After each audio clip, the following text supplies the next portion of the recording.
Good morning, everyone. It's Sal Warner. How you all doing? I hope you're all doing well. Welcome to another episode of Breaking Dawn. We're live again with you guys. I hope you're all feeling good and ready for the day. If not, I hope you're having a great day because everyone around the world, it's a different time. Everywhere you go, it's a different time. Good morning, Larouk. How you doing? I hope you're doing well. Thank you for joining me this morning. Thank you for remembering me. That's what it's all about. You know, I feel the love. I feel the love. What's going on, everyone? I hope you're all doing well. Please, can I ask you before I carry on, could I ask you, could you kindly subscribe and smash a like on the video? That would be fantastic. You guys are immense. You guys are great.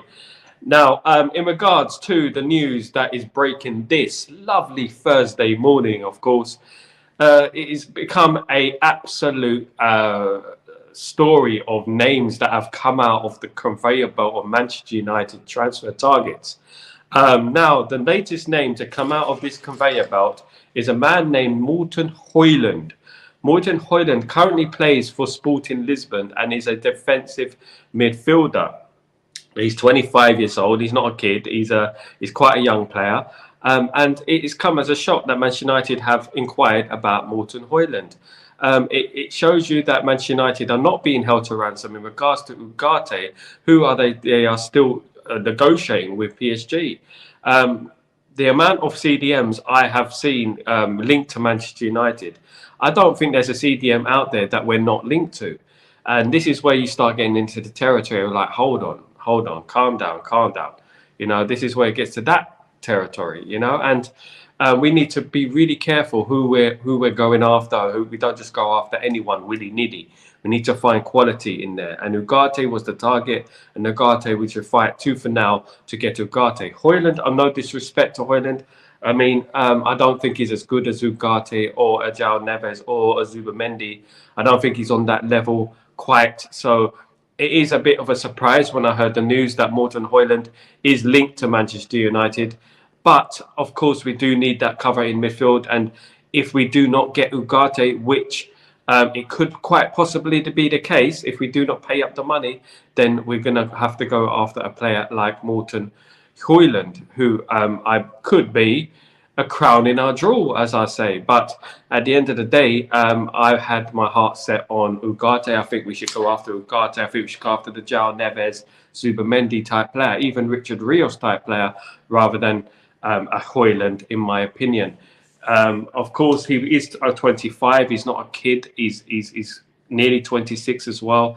How much would we get? We'd probably pick him up for about 20 to 25 million, I would have thought. What do you think about this signing if it potentially happens? Do you think it could be a quite a cheeky transfer there, or do you think he could do well at Manchester United? I mean, I haven't heard much about him, to be honest with you, if I'm being totally honest.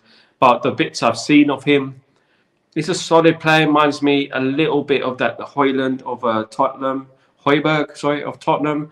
It reminds me a little bit of that. And would he change it too much? Would he be an upgrade in our midfield? This is what I'm thinking. We need an upgrade in that midfield, and Ugarte is who we need.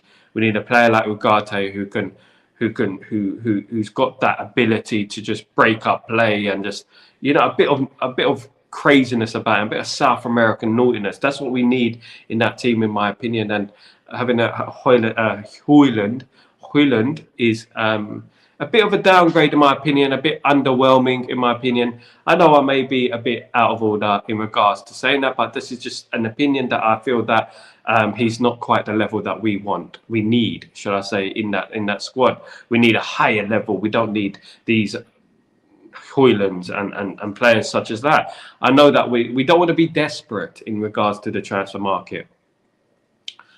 Yeah, so Hako and Michael likely Alonso, yeah. Mate, I'm going to come on to that in a minute, but Højlund release calls 8.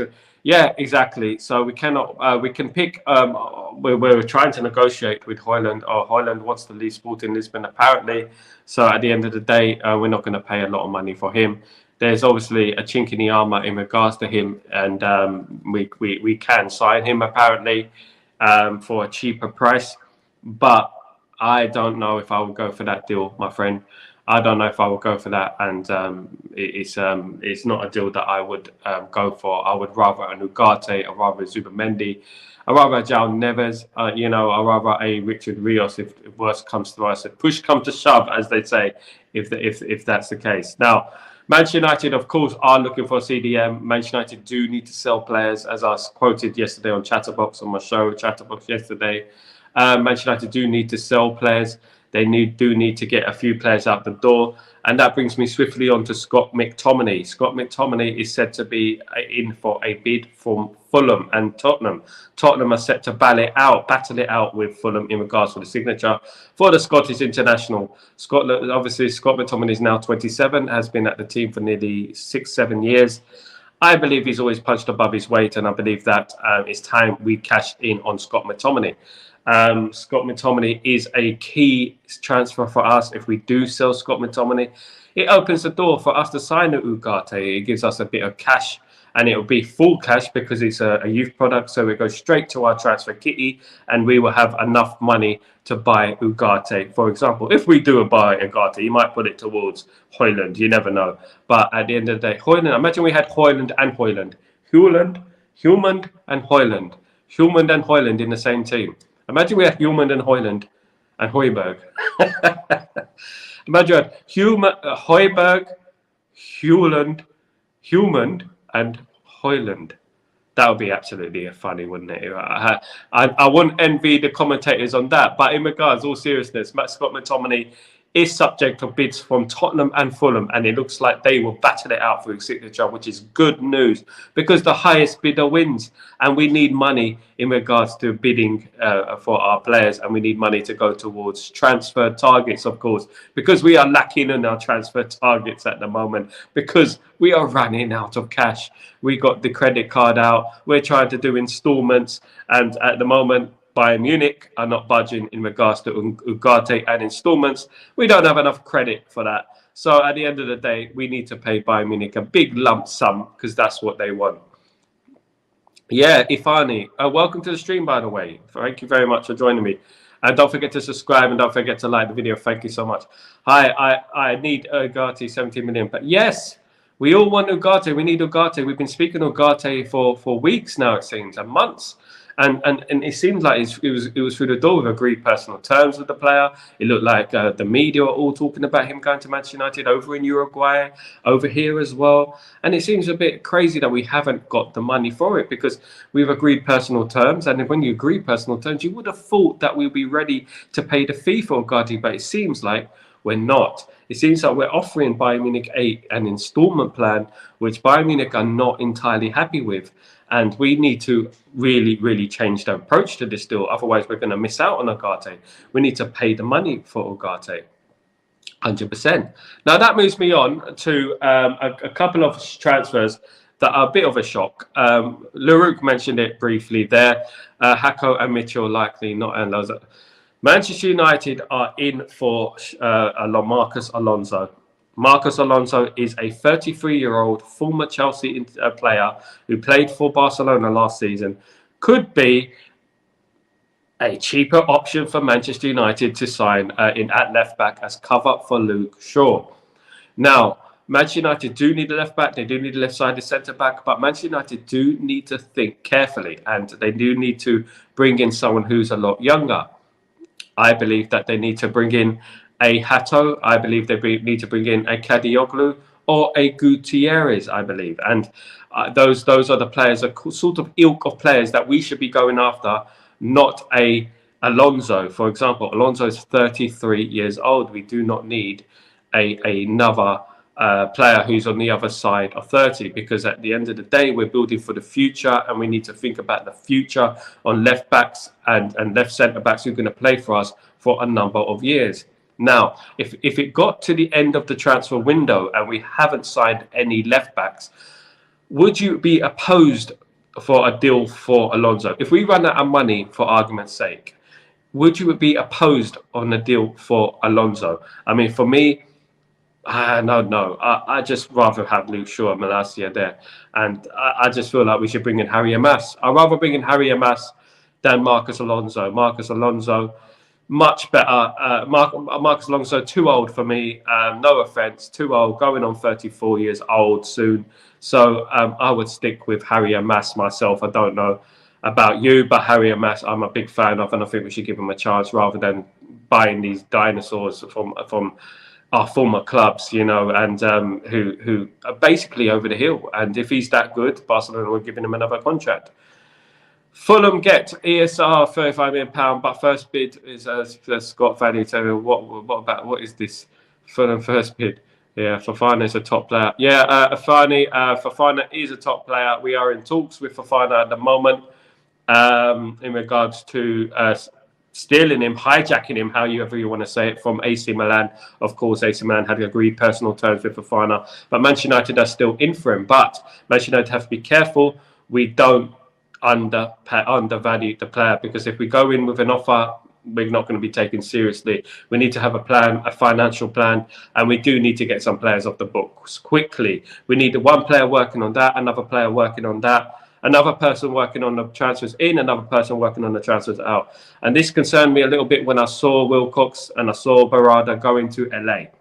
I'm not going to get too much into this, but when I saw the main guys of our transfer dealings going to LA for the pre-season, it kind of left a sour taste in my mouth. I think they should be out there trying to do deals. We need deals done. I know that you could say that, oh, you know, they could do it over the phone, blah, blah, blah. I think they should be concentrating 100% on visiting the agents of these clubs, going out there and doing these deals rather than going to LA to watch the friendlies, in my opinion.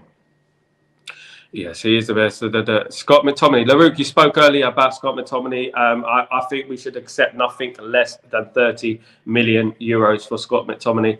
His 35 should be the amount, but nothing less than 30. If it goes below 30, that's it. We pull out of the deal. We cannot be accepting peanuts for our players.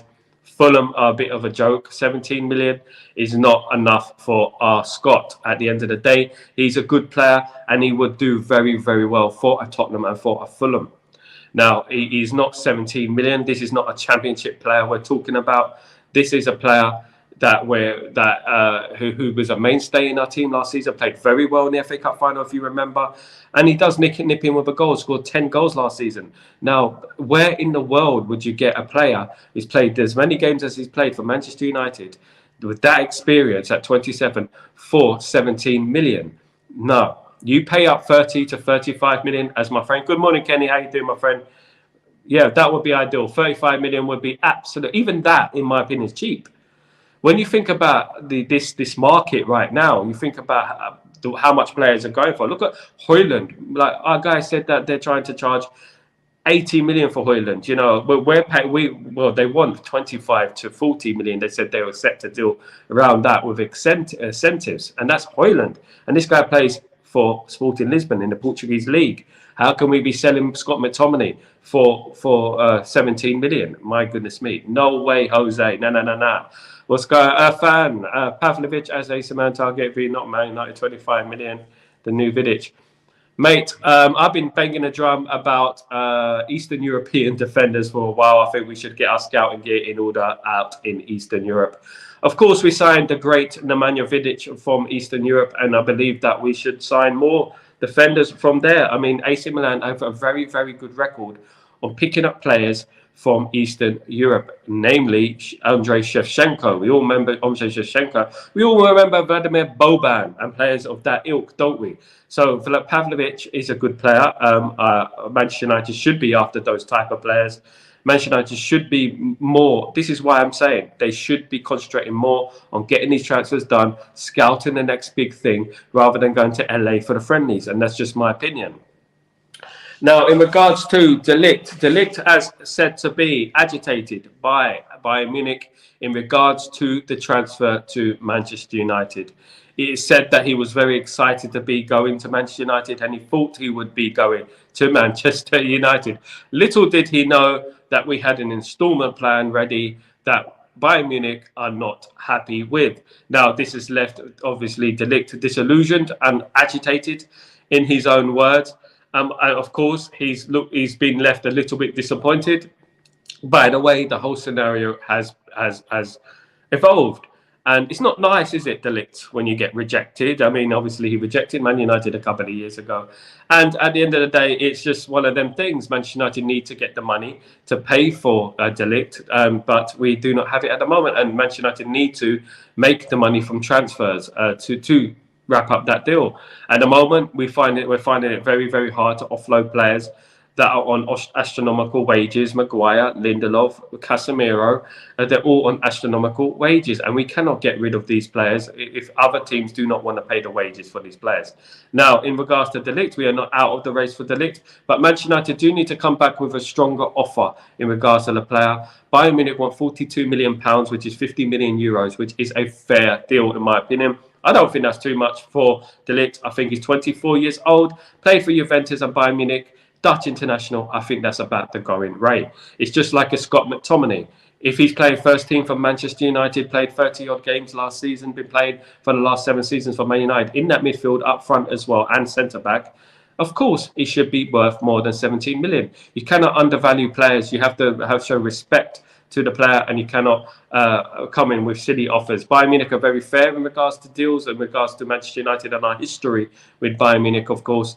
They're very fair in regards to that, and a 42 million for De Ligt is fair, in my opinion. I know, mate. Kenny, I thought we learned our lesson in regards to Chelsea rejects. I mean, I don't remember a good Chelsea player that we signed in years. Only Juan Mata was the only one I think was a decent signing, in my opinion. I don't think we should go after rejects. I said it before, and that includes coaches and managers. I think that if we keep going after other teams' rejects, Barcelona have not offered Marcos Alonso a new contract as well. And what if he was useful for them, they would have offered him a new contract. Of course, he's free. They would have offered him a new contract. Afani, I am Maurice in Africa. Whereabouts are you in Africa, Maurice? Whereabouts? Crazy old Maurice. When I was a lad, I ate 4 dozen eggs every morning to help me get large. Beauty and the Beast, Maurice. Yes, basically, Maurice, whereabouts in Africa are you from? I'm in Italy at the moment. I'm flying back to UAE on the 29th of this month. I'm originally from London, UK, as you can tell from my accent, mate. So, yeah, I'm one of them ones. I am sick of De Ligt as well, Maurice, of course. I'm very sick of Maurice, crazy old Maurice. I'm not sick of you, Maurice. I'm sick of De Ligt. Sorry, Maurice down there. I'm sick of this De Ligt deal as well. I'm sick of our transfer window at the moment. As this week, anyway, I was excited last week, and that excitement and adrenaline is slowly coming out. It's slowly leaving my body, you know. And at the end of the day, I feel like our money is running out. You know, we got the last few pennies at the bottom of our purse. You know, we're trying to scrape those pennies out. Can we do a deal? Can we not do a deal? It's obvious that the transfers have slowed down because we don't have the money. Because the speed on which we were acting the last couple of weeks has been incredible. But now, as you can see, that we have slowed down. And that is because we cannot sell players. And if we cannot sell players, these deals will take time. We have to do these ridiculous deals with installment plans, incentives, you know, loan deals, for example. And it's just becoming a bit like old, isn't it? David, what about the transfer of Ugarte, De Ligt, Maserati? Mate, Manchester United have a list of players that we want. Of course, they have backup plans. And the reason they have backup plans is precisely why I was saying about the money that we don't have. Manchester United may foul in certain deals. If they foul in certain transfer deals, they have other players to fall upon. Ugarte, I still am on that hill where I believe he will be a Manchester United player. It will take longer than I expected it's going to take. I hope that we hear some news within the next week or so. I hope we hear some news tomorrow.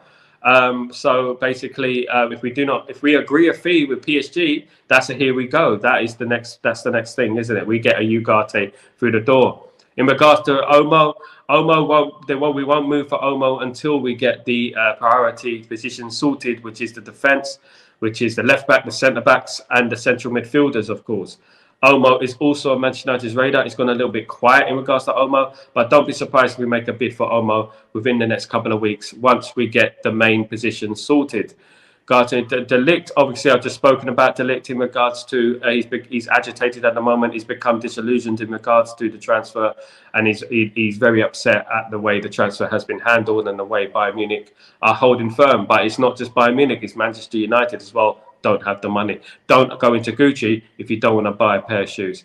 Mazraoui, of course, was a big name at the beginning of the week. Mazraoui is a Bayern Munich player as well, and obviously if we ruin the relationship with Bayern Munich, we're not going to get a Mazraoui. We have to be careful the way we do business. Bayern Munich, we have a good relationship with Bayern Munich throughout the years, and we don't want to be ruining that relationship in regards to that. Mazraoui, of course, is a right back, right centre back, can play various positions, good player.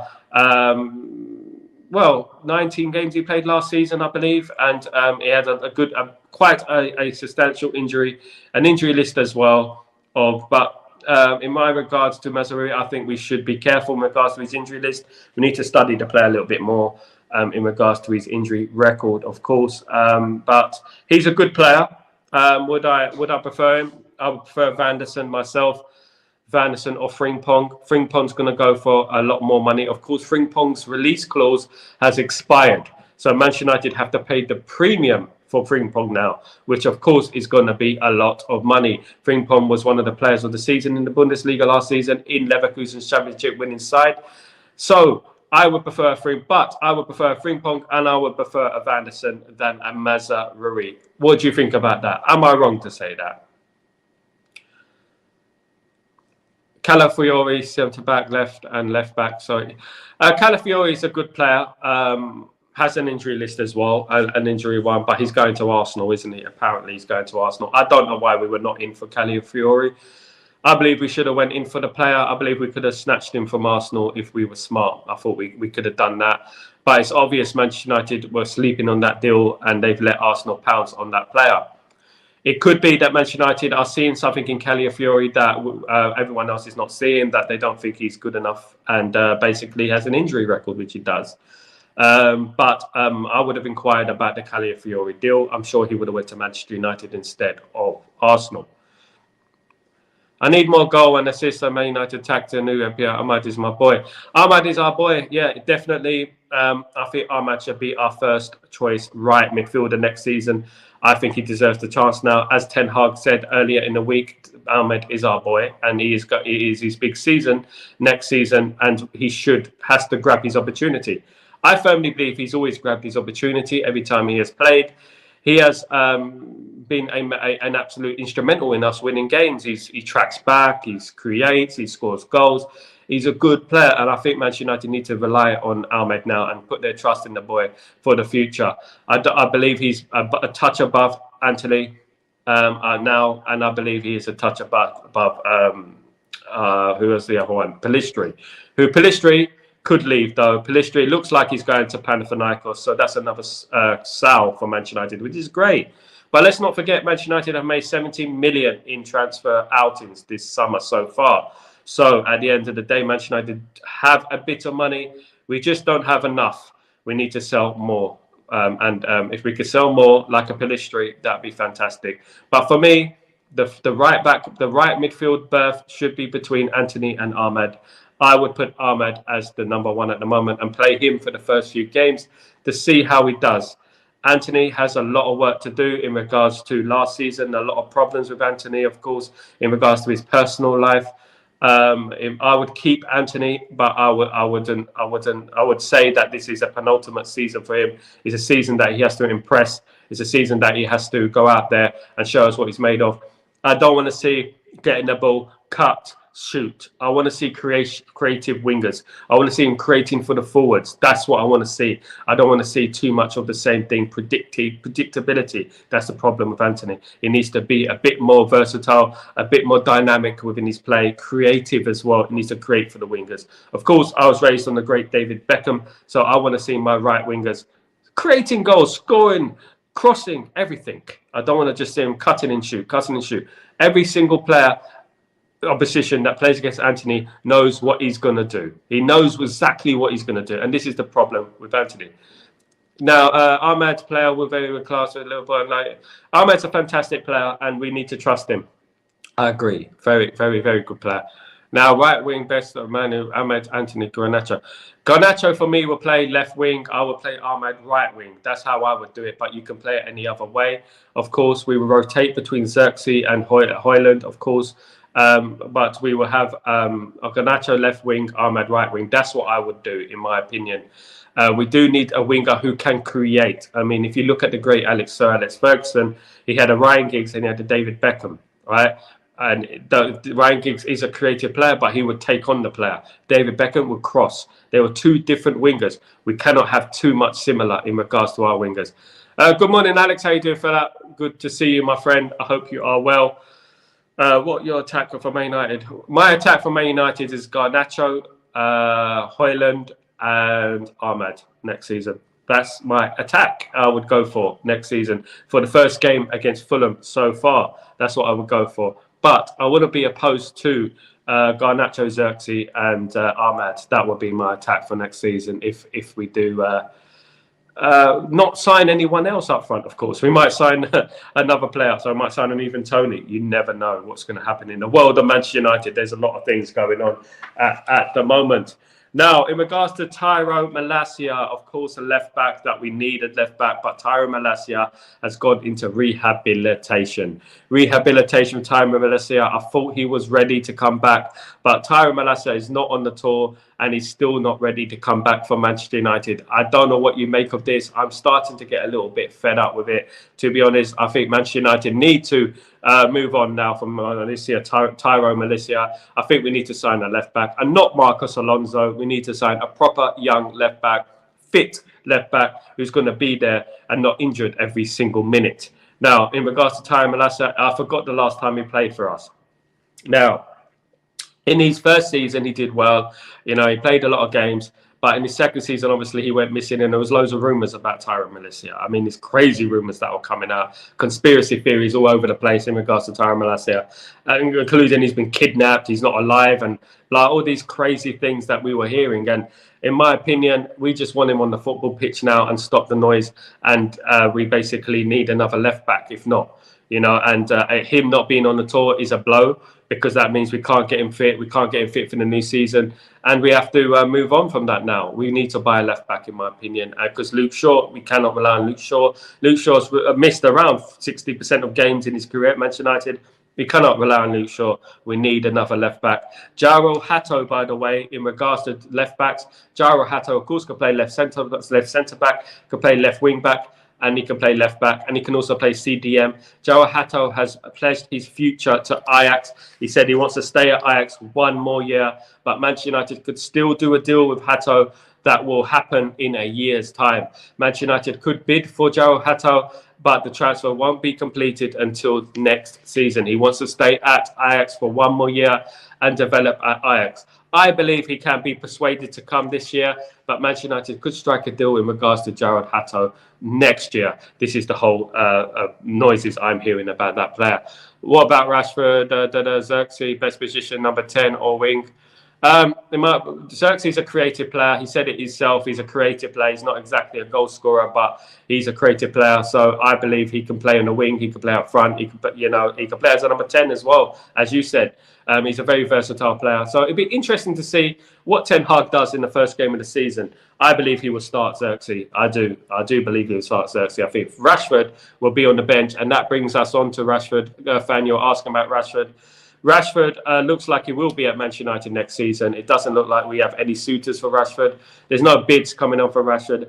I believe we should have cashed in on him now. I believe we should have moved on from Rashford now. And that's my opinion. I think we should have sold him. We would have got a lot of cash for him because he's a youth product, of course, and that would have went to the transfer mark. That would have went straight to transfers, of course. I think we get too nostalgic and we get too sentimental when it comes to certain players. And I believe that the noise around Rashford last season and the noise in general is just too much. And it's about time we let bygones be bygones and we just go our separate ways in regards to Rashford. But it doesn't look like Rashford's going to leave. And it doesn't look like anyone will want to pay the $350,000 that Rashford is on. An absolute astronomical, ridiculous amount of money he's on for what? You know, it's absolutely madness, of course. I think the links to players after Ugarte have been made media noise. Ugarte seems to be an important piece of the. Ugarte is an important piece to the puzzle, but Manchester United are keeping tabs on other midfielders because of the stance from PSG in regards to Ugarte. They don't want to sell him for anything less than 70 million euros, which we are not going to pay. They want us to pay for João Neves. And this is the problem. We're not going to pay for João Neves. We're not going to pay their fee for João Neves. We're going to pay around 40 million for Ugarte, and that's what we're looking at. In my opinion, I think we should do a deal with Sancho. We should do a swap deal with Sancho, Ugarte. I don't know why we're not exploring that offer at the moment. Do a deal with the PSG and Sancho, see if it can happen, or get a loan with an object to buy, which could be a possibility as well. Errol, good morning. What's going on? How you doing, my friend? Good to have you on the stream. Wages at the club is a problem. Yes, and I touched on this in yesterday's Chatterbox show. Basically, wages is a huge problem at Manchester United, and that comes from the Glazers. The Glazers regime at Manchester United have left an absolute mess. We've got players on ridiculous wages, and those players are not willing to leave. We're about the only club in Europe who has this problem that we have players on astronomical wages that we cannot get rid of them. They just want to stay, even if they're sitting on the bench. Can you blame some of these players? In a way, I don't blame some of these players. Why would a player want a half his wage to go to a Fulham, for example? Why would he want to do that? It's up to the player, of course. It depends on the player's ambition. And it just goes to show you that a lot of our players don't have ambition. They don't want to play. They just want to sit and earn a wage at Manchester United. It's not their fault. It's the Glazers' fault. And this is the problem we had with the Glazers over the past decade, 15 years, that we've had, them leeches in charge of us.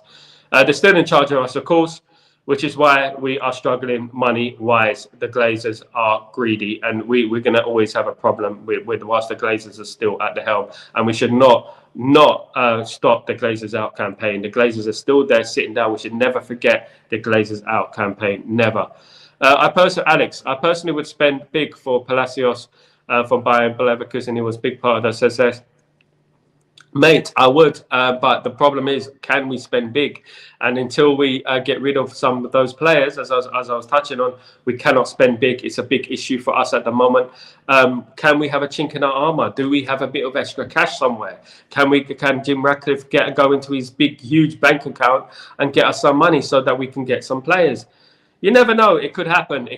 Obviously, FFP are involved. So FFP want us to make money. They want us to, sell players to make money. FFP is just a joke, in my opinion. Absolute joke. I think they're just making football boring, and they just need to stop it. It's funny how they bring FFP in when Manchester City are already there and certain teams are already there. As soon as Manchester United are building, they want to bring in FFP. That's UEFA for you, and that's FIFA for you, isn't it?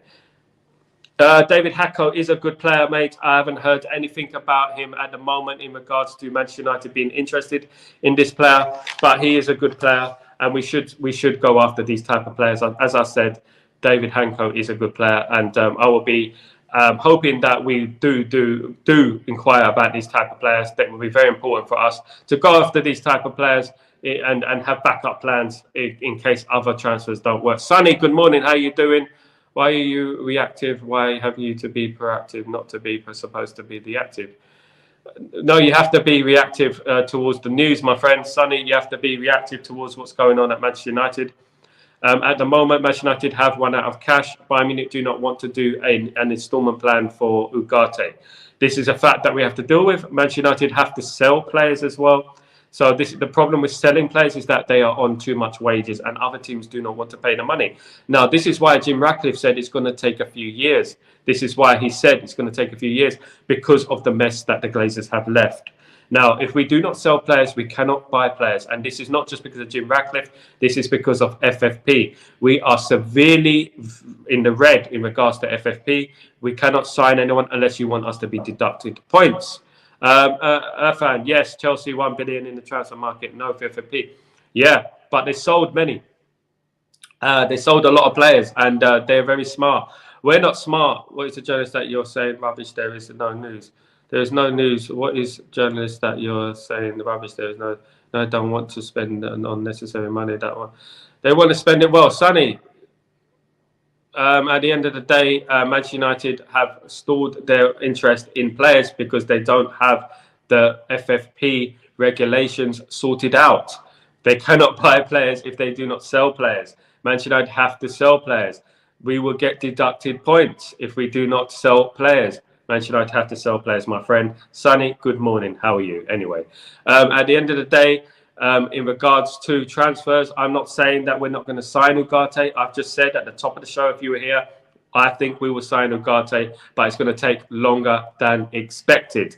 So we have to be careful in regards to FFP, and we have to be also smart in regards to the offer that we give to Bayern Munich.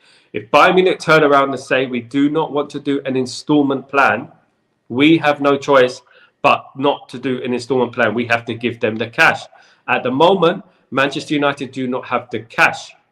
Although, this is the issue, of course. Manchester United have spent 79 million at the moment, and we, are, of course, have sold about 70 million of players. So we're still in the red, Irfan. Yes, we sold Greenwood for 27 million, but we're still in the red. I believe that Manchester United will sign a...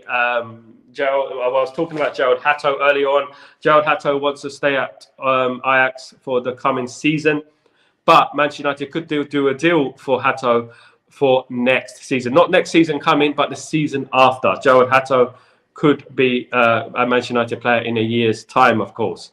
Of course. Now, in regards to Xavi Simons has said to have interest from RB Leipzig and who's that? Bayern Munich. Bayern Munich and RB Leipzig are interested in Xavi Simons. Now, Manchester United, of course, have had a huge interest in Xavi Simons over the summer. Very good player, could play, versatile player. I believe he would be a great buy for Manchester United. Irfan, in regards to blah, blah, blah, Xavi is 90 million, no way, go to Bayern Munich. Yeah, it's too much. Exactly, it's too much. Basically, they want an astronomical amount of money. For Xavi Simons, so it looks like he could be on his way to Bayern Munich or PSG. Now, PSG are interested in João Neves as well, so this is why they're really extorting us in regards to extortion, as you say it. Overpricing their players. Overpricing players is madness, isn't it? 70 million for Ugarte is madness. You can't be paying 70 million for Ugarte.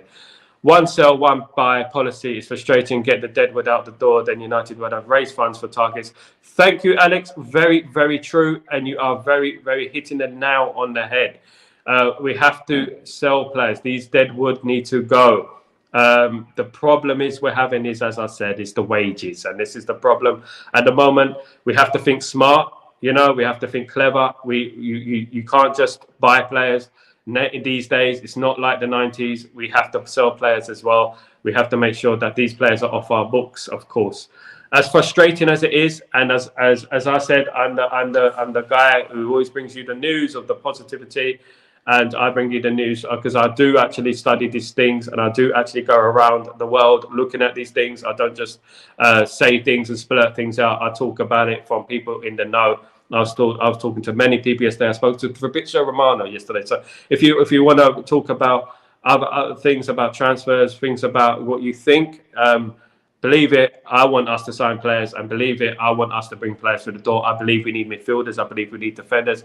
I believe we need a lot more in that squad. Our squad is weak, and I believe it will happen, but I don't believe it's going to happen as quickly as we thought it would.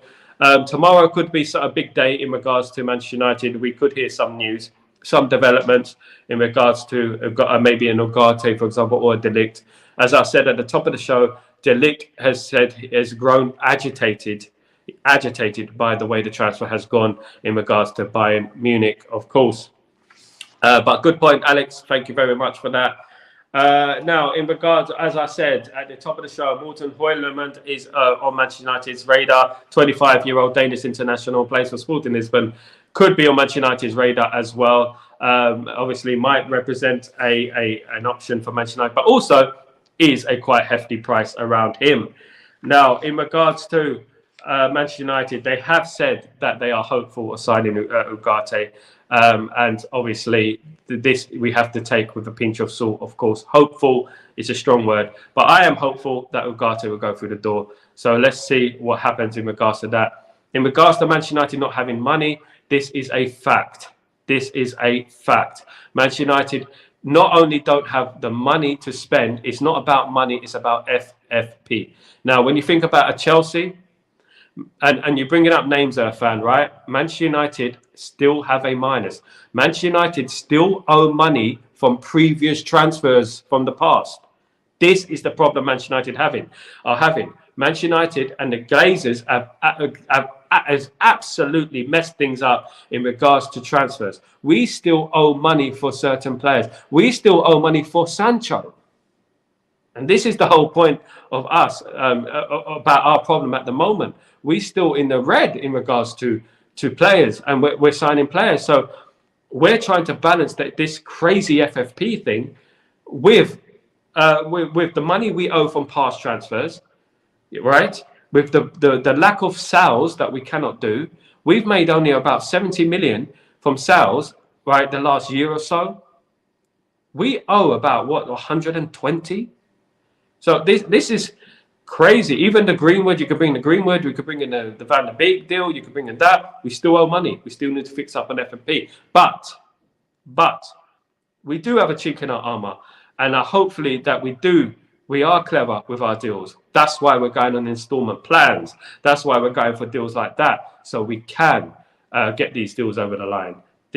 We can even go for loans as well. These are the type of deals we're doing. This is why it's taking time. And this is why Bayern Munich are hesitant to get rid of a De Ligt, and PSG are hesitant to get rid of Ugarte. And Ugarte has handed in a transfer request. So when players hand in a transfer request, there's only one way this can go. There's only one direction this can go, which is Ugarte leaving the club. And we hope that he comes to Manchester United. Now, I spoke yesterday in regards to Benfica president Rui Costa has said that João Neves does not need to go for his release clause. He said that is a myth. We will accept an offer if the offer is respectable and is good. Of course, Rui Costa made quotes yesterday in media that João Neves can go on a transfer, and that one club has put an offer on the table. Now, that one club, I think, is Manchester United. I believe this is the deal Manchester United want to do. I believe this is why they are being very careful with Ugarte. One deal is on the table for João Neves. So that could be, and we hope it is, Manchester United, of course. Irfan, Xerxes, my play in the number 10, Xavi United, I still owe over 60 euro, 60 million. Bayern Munich go very fast in the transfer market. Man United are the only club in the world football that take ages for these transfers. And I thought, look at this, yeah? Ineos, you think about Ineos, they've done well so far in regards to the first few weeks of the transfer window. They got some players in and they got them in early. Now, this has nothing to do with Ineos. I don't believe this is the Glazers doing, right? This is not to do with Ineos. The Glazers have messed up big time. Now, Ineos have to balance FFP. Ineos have to balance the previous transfers that we owe money for. Ineos have to balance the lack of players willing to leave the club because they're on astronomical wages. It's more complicated than people think. It's not just go out there, buy players, and then when you question it, you're being negative, it's rubbish. It's not. You have to be smart in these things. This is a business at the end of the day. FFP are involved. I don't agree with FFP myself. I don't want FFP. At the end of the day, I think they're just a waste of time and they're just making football overly complicated. They should have implemented FFP when Manchester City was spending all that money on players, of course. They should have done that then. Manchester United cannot sell players. And the reason that Bayern Munich and Chelsea, for example, sell players, why? Is because they don't put their players on astronomical wages, especially if they don't deserve it. So if a Bayern Munich would offer a player 50 grand a week, we'll offer them 250 grand a week. And now if a Fulham, for example, wanted to buy a Kimmich, let's for argument's sake, they would be able to afford his wages. Now, if a Fulham wanted to buy a Maguire's on what, 200,000?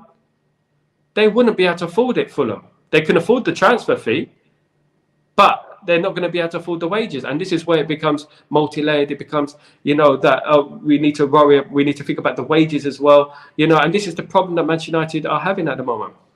Yes, Fulham want McTominay. And McTominay's not on astronomical wages at the moment. I think he's on 100 grand a week or something around that mark. Still a lot of money for Scott McTominay, isn't it? Now, when you think about Xerxes, who came into the club recently, he was only given 60 to 70,000 a week. Why? Because Ineos have changed the philosophy that we have messed up over the years. Over the years, we have messed up on that. Now, I know it's frustrating. I know that, we want to do more deals, and I believe we will. I believe we will do deals because I believe we will get rid of players, and I believe it will happen. We'll find a way. We'll find a way to do it. I believe that. But we have to be patient, and we have to be understanding in regards to the transfer market.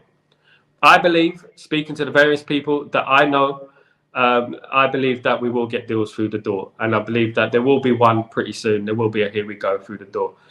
Yaro, 42 million plus add-ons, Kilman, active, AOP discuss 150 million for Man United, PL 60 million, new 90 million, Man United have a lot of money. It's FFP, my friend, FFP. Man United can spend the money. They can't spend the money they don't have. Manchester United still owe money in transfers from the past. And you're talking about a lot of money that Manchester United owe. Manchester United have money, but at the same time, we cannot be stupid with money. We cannot be Ugarte for 70 million, for example. That is too much money for Ugarte. So we've offered an instalment plan. The deals that Manchester United want to do, they also want João Neves, and I believe that they put an offer on the table for João Neves, and I believe that offer is substantial offer for João Neves, and I believe that he is could be at Manchester United next season. Now, in regards to Manchester United, people are thinking of the state. This is it. Now, Manchester United owe a lot of money, right? Now, the good thing about Manchester United is that they have invested in their academy, which, of course, gives us more leeway into spending more money. Is the way FFP works, of course. Now, Manchester United have a problem because at the moment they do owe a lot of money in transfers. I'm hearing 200 million, something like that in transfers we owe. A lot of money. Now, we need to get rid of some players. Sky, of course, that doesn't go towards FFP. FFP is completely different. Sky is completely different. It's revenue you need to think about. Okay, Manchester United, the money that Manchester United receive from Sky, from Adidas, and all these things, Adidas and these kind of things are okay, but Sky doesn't go towards FFP. So at the end of the day, in regards to us and regards to what we can spend, we have to get rid of some players, and we do. We need to get rid of Deadwood. We do. We need to get rid of Deadwood, and we have to carry on. And what I'm hearing over here is FFP is the problem. But Manchester United have spent a bit of money this summer. I believe we will spend money. I'm not saying we're not going to spend money. Just keep patient and don't worry. We will get players through the door. And that's my opinion. I believe João Neves, we put an offer in for João Neves, which is why the Ugarte, I repeat, the Ugarte deal is not done yet, because I believe we put in a bid for João Neves, as Rui Costa kind of hinted at yesterday, or day before yesterday it was, isn't it? Now, we shouldn't be going after players like Marcos Alonso. As I said earlier, I don't think we should be going after a player like Marcos Alonso, not at all. We should be going after younger, more future thinking right and left backs. In my opinion, I believe we shouldn't be going after Marcos Alonso. That is a no-no, 33 years old. Absolutely no. Tao Malacia, I think it's time we pulled the plug on this player. We cannot keep relying on injured players and players who have mystery about them and rehabilitation, whatnot. We need to move on. We need to be ruthless. And I said that from the top of the show, that we need to be ruthless, of course, in regards to that. Now, in regards to McTominay could be going to Fulham or Spurs. Fulham or Spurs are going to battle it out for the signature of Scott McTominay. That's a good thing for Manchester United because we can get the highest offer, can't we? So how much will Scott McTominay go for? I'm saying 35 million would be a good deal for Manchester United. Of course, be an absolutely stunning deal if we could do that. Now, in regards to, I've got a couple of more here for you. In regards to Bayern Munich, right? Bayern Munich, I wanted to talk briefly about Bayern. Bayern Munich need to sell to buy, of course. And of course, this is the reason that they want cash for their players. Mazraoui could be an option for Manchester United at right back if Wan-Bissaka leaves the club. If Wan-Bissaka leaves the club, then we will go after Mazraoui. At the end of the day, we cannot have Wan-Bissaka, we cannot have Dalot and Mazraoui. We need two good right backs, and I think Mazraoui would be an upgrade. Of course, he can play more of attacking wing. Of course, he can play more in that kind of role. Manchester United have also been interested in keeping Amrabat, Sofian Amrabat. Of course, they do owe a bit of money in regards to that. I think it's about £17 million, something in the region of that. That Manchester United, if they pay up, they will get Sofian Amrabat. Would you keep Sofian Amrabat at Manchester United? Let's see. Now, in regards to Richard Rios has a release clause of 80 million euros, of course, and obviously Palmeiras are getting a little bit giddy. As I said yesterday, Palmeiras are getting a little bit excited in regards to these transfers, the valuation of their transfers. Richard Rios is not worth 80 million, and they need to calm down on the price. So this is going to be a stumbling block. Obviously, they're going to put their foot in the sand, and they're going to say no, it's not. They're not going to pay. They're not going to set anything less than 80 million. Now, guys, don't forget to subscribe. Don't forget to smash a like. Football, Manchester United have frozen at the moment in the transfer market. Of course, there are more deals than we think. It's not straightforward. It's multi-layered. Money is an issue. Of course, Jim Ratcliffe is not going to come to the club and not spend money. He's not going to purposely not spend money. This is his vanity project, right? Right? Yeah, it is too much, 80 million. This is his vanity project, Jim Ratcliffe. His aim is to make Manchester United successful. He's not a young chicken. He's getting on. So he wants Manchester United to be successful in his lifetime. So he wants to spend money. With what? Yeah, Kenny Fan TV, 80 million is like it's a joke, isn't it? It's a joke. It's like going to a market, right? And they say, how much is that pair of boots? Oh, 60. No, I'll give you 50. Oh, no, 90. No. We're not paying that money for Richard Rios. Richard Rios was unknown. I didn't know Richard Rios was. I thought he was a gangster, a gangster from the cartel a couple of weeks ago. And everyone's now thinking that he's worth 100 million. Everyone's worth 100 million these days. League One players worth 100 million, isn't it? Now, this is the whole problem, Manchester. As I was saying, anyway, I'll bring it back. He is making Ugarte look like a bargain. Jim Ratcliffe is not going to purposely not spend money, right? Jim Ratcliffe wants Manchester United to be successful. Ineos want Manchester United to be successful, and they want them to be successful quick. Now, Manchester United have a lot of issues, and these issues stem from the Glazer regime. This is not an Ineos problem. The Glazers have had 15 years, 20 years at Manchester United, 20 years. During those 20 years, Manchester United have accumulated debt of up to 200 million, I think it is. Good morning, Mark. Yes, but Alex talks football. I don't know who Alex talks football. Alice talks football. At the end of the day, Manchester United have accumulated debts over the last 20 years. They still owe debts from transfers from about 10 years ago. And this is the problem with Manchester United are having. They have money in the bank. I say, as Mark said, 150 to 200 million. But we need about 6-7 players in the door. Now, Manchester United do not want to pay Ugarte 70 million. They're not going to pay that for Ugarte. So they're asking for a instalment plan. Now, 70 million would mark half of 150 million. Now, the reason that these transfers are slowed down is because Manchester United have to think about FFP. Now, we're just thinking about today. We're not thinking about the past of 20 years. The Glazers has run us into the ground. Some of the money that Manchester United have had, they put it towards the academy, which is good, of course, because it helps us in regards to FFP, etc. But there's much more work that needs doing at Old Trafford. Exactly. We still owe money from Jadon Sancho transfer.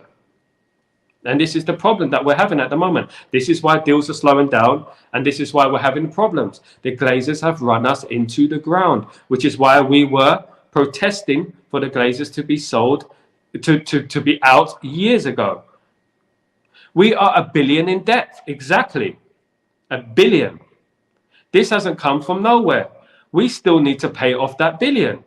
Now, people are thinking and getting giddy. Oh, we got this amount of money to spend. We got this amount of money to spend. It doesn't work like that, my friends.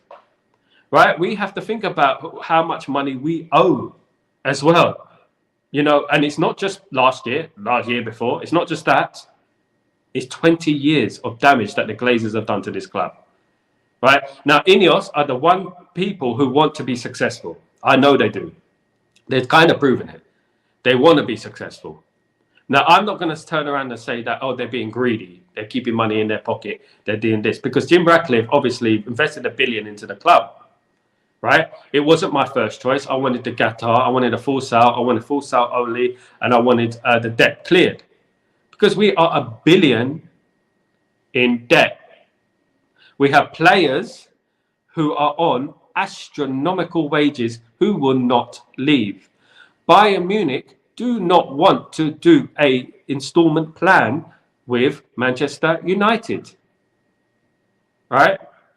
So it's not just that, right? It's not just those sort of deals. It's not just that. I actually look at these things. I travel the world. I do actually look at it and speak to people. I spoke to Fabrizio Romano yesterday, okay? And hopefully, God willing, he will be on my show pretty soon. So at the end of the day, I know that people are getting frustrated. I know we say we got this much money, but people are not thinking about the money we owe from the past. Now, that's not to say that we have some money somewhere. We have 100 million to spend. We have 200 million to spend. But we're not going to be held to ransom on the Nugate for 70 million. Rui Costa said 2 days ago that an unknown club has put on a bid on the table for João Neves. Now, Rui Costa has also said that that João Neves won't necessarily leave for his release clause. He could go for less. So who is that one club who put the bid on the table? Is it Manchester United? Could it be Manchester United? Now, at the end of the day, we'll have to wait and see on that, because Rui Costa is keeping his cards close to his chest. He's not letting us know. Alex, wage reduction is key to cutting, and we're already starting to do that with Xerxes. Xerxes, I believe, is on, don't know the exact amount, 60, 70 million, goodness me, 60, 70,000 a week, isn't he? Yeah. Now, I'm not going to bring in what other podcasters say, drastically reduced already. They have, but they're not enough. They have been drastically reduced, but not enough. What about the transfers we owe? The money we owe? What about the billion we owe over 20 years?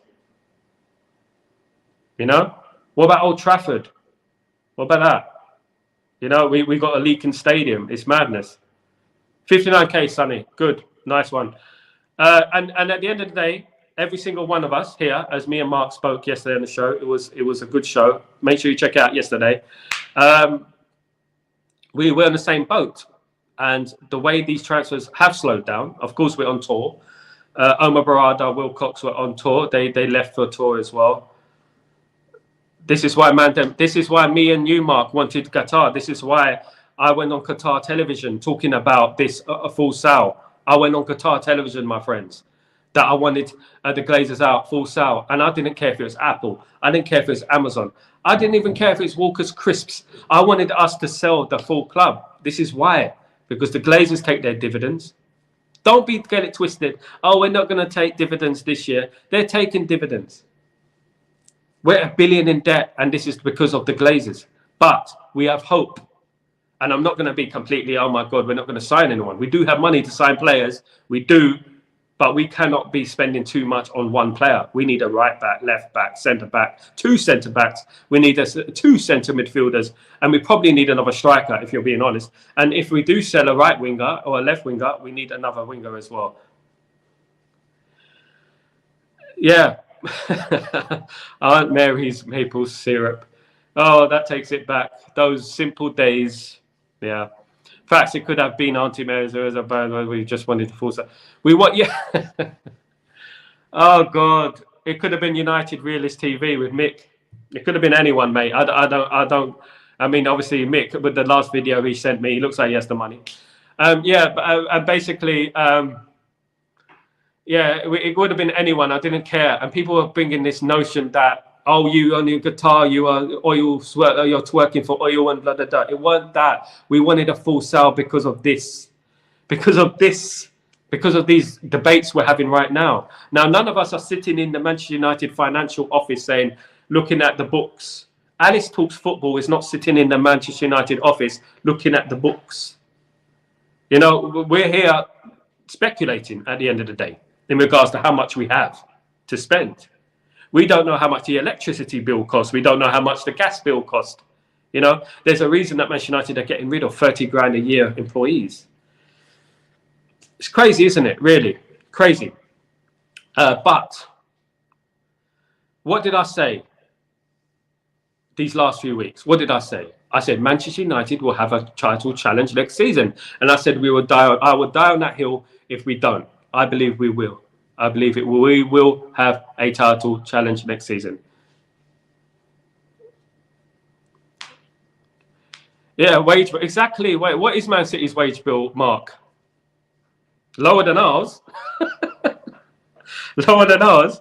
How much money do Man City? How much money do Man City owe in transfers? Not much. They're shrewd. They've done business right, and we have to give it time. We do. We have to be patient.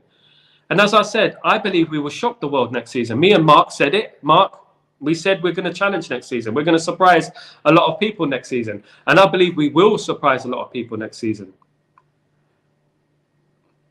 Yeah.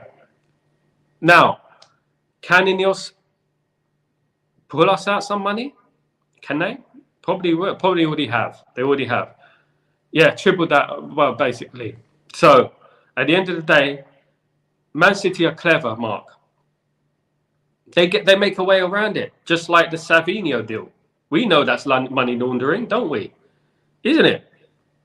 We know it's money laundering. That Savinho deal. We know that the deals that they're doing with Troyes in France and trying to get a way around this whole thing where we're getting scrutinized for trying to sign to Debo. We can't make a way around it because we're not savvy enough to break the rules. Now, these rules are in place, right? But they can be broken. And this is the whole point. If these rules can be broken, why are there rules in the first place? And that's the biggest question, you know? Now, we got to think, when we think about Manchester United, we got to think about the Glazers. And we got to think about 20 years of the Glazer ownership. 20 years. Before Manchester City had oil money, we had the Glazers. And when we were selling Cristiano Ronaldo and replacing him with Marco Owen and Antonio Valencia, all due respect to Valencia, good pro, we saw the signs coming then, didn't we? You know, and it frustrates me when I think back at it, how much money we had as a club, how rich we were. We could sign anyone without, we could throw a billion at a player if we wanted to. We were not savvy before. Now we look. No, I mean, yeah, we're making a savvy shift, Mark. Absolutely, 100%. We're making this shift. But as you know in life, mate, that we things take time. You know, there's a lot of mess to be cleared. You know, and we have the guys to do it. I know that we do, and I hope we can get most of it done by the start of the season. I hope we can get a lot of things done. I'm not just talking about the tunnel, you know, but I'm talking about transfers and players in, players out, and obviously looking at that debt. Now, Manchester United debt is $1 billion. We do have $1 billion in debt, sadly, as many of us were screaming for Glazers out for many, many months, most of us, and we envisioned this problem. Of course, now that Ineos are in charge, we support them, and we are absolutely happy that to support them. We're not going to doubt them. We have to back them. Even though we didn't want them as first choice, we have to back them, and we have to support the club. We have to. And at the end of the day, Manchester United are doing deals now. When we were doing these deals 10 years ago, for example, installment plans, and these deals are still not completed. These deals were still paying for, you know, and it's madness when you think about it, you know. So at the end of the day, we owe $1 billion. We owe money in transfers, and obviously, when you look at the financial records of all these computers and stuff, we don't have access to that and what we owe. One thing I do know is Jim Ratcliffe is not going to invest $1 billion in Manchester United if he doesn't want us to be successful. This is a vanity project for him, right? So at the end of the day, he's going to want Manchester United to be successful. Don't read everything on Google, Mark. There's a lot of things on there about me and my brother, but I don't believe. But at the end of the day, basically, Manchester United owe $1 billion, and that's the bottom line. They owe money for transfers, and that's the bottom line. But Mark, you're absolutely correct. Manchester United have money. They have about 150 million, 100 to 200 million. Yeah, Mark, exactly. He definitely wants to win. He's not going to say, I'm not going to buy Ugarte because I can't afford him. He's going to want Man United to have the best opportunity as possible. He backed Ten Hag, you know, and he wants Manchester United to be successful. He's not a spring chicken. He's not young. He's 70, 80 years old. He wants to see a Manchester United title. He wants to see a Manchester United Champions League. So obviously, when these transfers slow down or we're not paying for Ugarte, we have to be realistic as well. But we're not going to overpay as well. You know, we're not going to be made to look stupid paying 70 million for Ugarte, which could be half of the transfer funds that we have. You know. Yeah, we have to cut costs, and I feel sorry for those people who've lost their jobs. I feel sorry for those people who are on 30 grand a year and on mortgages and stuff like that, and they end up losing their jobs thanks to the Glazers. You know, and this is what we've been protesting. I protested, many people protested, thousands of people protested. And at the end of the day, this is what the Glazers have done to this club. And it's not only that, it's little things, the toilets, you know, the things like that. You know, it's embarrassing for this club. And obviously, there's a lot of work to do. There's so much work to do. And I'm still enthusiastic and I'm still excited about the projects that's going to come. But obviously, we have to be up here. We have to think, okay, right, why are Man United not paying the money for Ugarte? Why are Man United not paying the money for De Ligt? Why are Man United not paying the money for João Neves? Although I believe we have put a bid on the table for João Neves. Rui Costa said one club, unknown club, has put an offer on the table. That's the Benfica president. So is it us? Is that the reason we're not signing Ugarte? Glass half full, man. It could be that. It could be that. It could be that we've got an offer for João Neves on the table, which is why we're not bidding for Ugarte. You know, you've got to think like that. But at the end of the day, 200 million in this day and age, for the work that needs to be done, even if it's 300 million, Manchester United have a lot of work to be done in regards to that team. Now, we've got a lot of players who need to leave, of course, but they're on astronomical wages, but they're not leaving, as I've touched on. But I believe that some of those players, if it was, for example, Qatar, who owned Manchester United, some of those players would have had their contracts paid out and they would have left. You know, but we can't afford to pay out contracts. Well, we can, but the thing is, when we got Jim Ratcliffe in charge of Manchester United, we need to understand what territory we are in, right? I was an advocate for Qatar. I told you I was on Qatar television. I was talking about Manchester United. Yeah, and the prospect of the new profiles with adverts, Wembley of North Footballing Centre when it begins, the construction operations when built. Yeah, this, of course, is the stadium, of course. With me, Mark, I'm really, really interested on the pitch. You know, I really want to know what's going on the pitch. I don't want to think about 2 years, 3 years, 5 years down the line. You know, I want to think about now. But when we got Jim Ratcliffe in charge of Manchester United, we knew what we were getting. We knew what territory we were entering in. We had the noises from Nice and ex-Nice players, Nice fans, that Ineos are broken promises. But I'm not going to judge Ineos on what they did at Nice. Nice is not Manchester United. But we have to take everything we hear with a pinch of salt. And we have to take everything we hear with an element of, okay, you know, that could be true. They might be very cautious. They might be too cautious. But when I saw Wilcox and Barada going to Los Angeles yesterday, I was like, come on, guys. Like, we need work doing. You should be going out, meeting agents, you know, etc. I know things can be done on the phone, but nothing beats one-to-one communication, does it? Nothing beats that, in my opinion. Yeah, Neves is at number 6, number 8. We do need an Ugarte as well, I believe. I agree, Mark. We need a player who can break up the play, who can defend, a Roy Keane sort of player, so to speak. We need both. We do. Now, how much will both cost? All right. So basically, this is how it goes. Let's say Manchester United have 200 million to spend. PSG want 59 million pounds for Ugarte. We bring it down to 50. We get Ugarte for 50. João Neves, his release clause, 100 million euro. We get it down, and Rui Costa said we don't have to pay the fee for obviously the release clause for João Neves. Let's say we buy him for 70 million, right, pounds, and then we buy De Ligt for 42 million pounds. Now, this is if we have the money available. That Alice Talks Football, of course, who is a decent podcaster, but of course, certain people get certain information from certain places, and we have to take it with a pinch of salt. None of us know. Mick doesn't know. I don't know. My friend Mark doesn't know. You don't know. We don't know what the books are saying.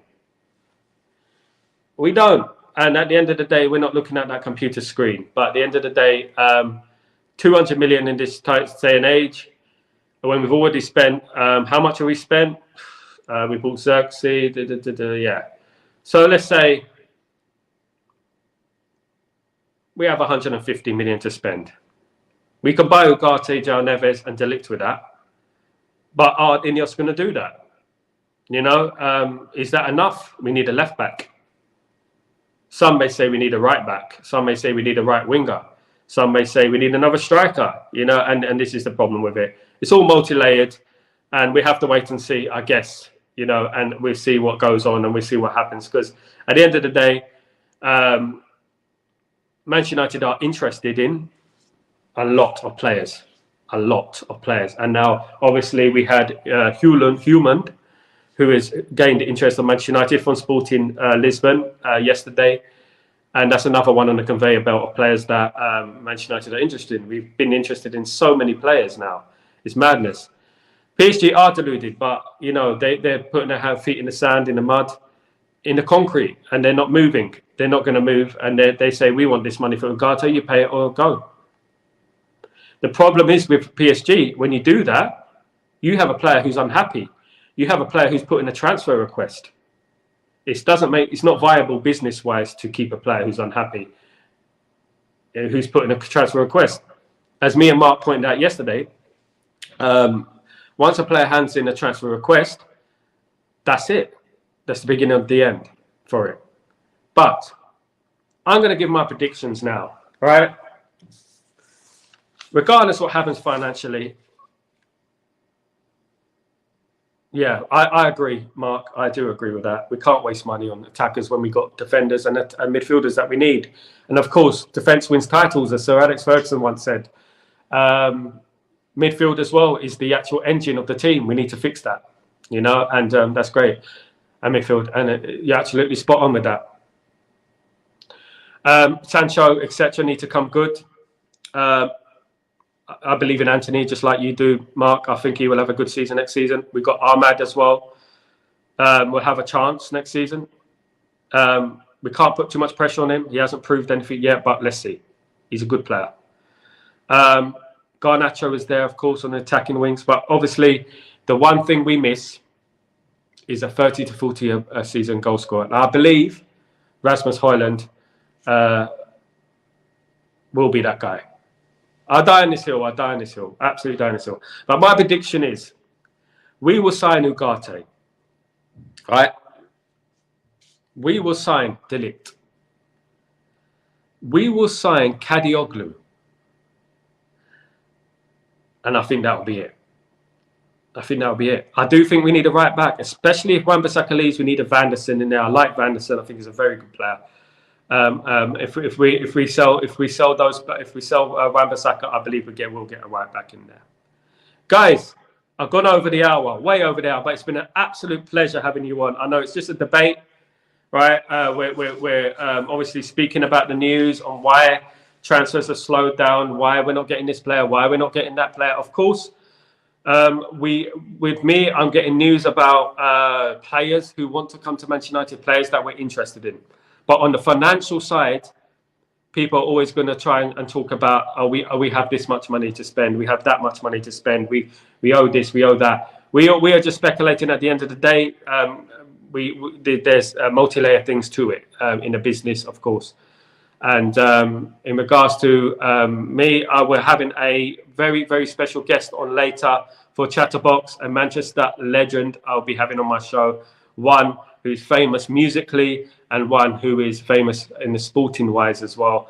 A Manchester legend will be on Chatterbox later on, so don't forget to tune in at 2 p.m. UK time, 3 p.m. Central European time, which is my time. Don't forget to tune in. Mick, only the one team actually has that, to be fair, though. 30 goal season, Al Nassr. What happened to the 30-40 goal a season players, Mark, by the way? What happened to them? It's all stats these days, you know, and it's all like assists and, you know, tackles and headers. What happened to putting the ball in the back of the bloody net? And that's what it's about, isn't it? Have a good day, guys. Alex, you have a fantastic day too. They're extinct. Yeah, exactly. Guys, major love to you. We debate all day. Lots to come this week. I believe we'll sign a number of players. As I said, the players I've just mentioned will sign. I hope that players will leave the club too. And I hope that we'll get the business deals done very soon. When I saw Ineos yesterday on getting onto that plane, not Ineos, but Jason Wilcox, Omar Barada, and I believe it was Ashwood was on the plane. They looked enthusiastic. So let's hope that is a sign of things to come. Let's hope that we sign these players that we need. And next season, as I said, as we've all said, we would die on this hill. Manchester United will do well next season. And that's my word. That's my word. If there's anything positive, take my positive. Because at the end of the day, me and others and Mark and everyone were backing Ten Hag last season to the bone. We were backing Ten Hag. And we were always positive about Ten Hag. All the way to the end. Now, when we speak, we have to speak critically and we have to speak in a way that could be true. He could be right. She could be right. That could be it. You know, and that's how we have to approach things in this football dunya, as they say. So we have to be careful on opinion is, you know, everyone has one. Do you know what I'm saying? So, and at the end of the day, we're just giving out the news, and hopefully by the end of the transfer window, we're going to be excited. I just hope that we do not drag these transfers into the season, because that's going to be a problem, because that's the problem we've had over the last few years. Of course, we've had that problem. Guys, big love. Thank you for joining me today.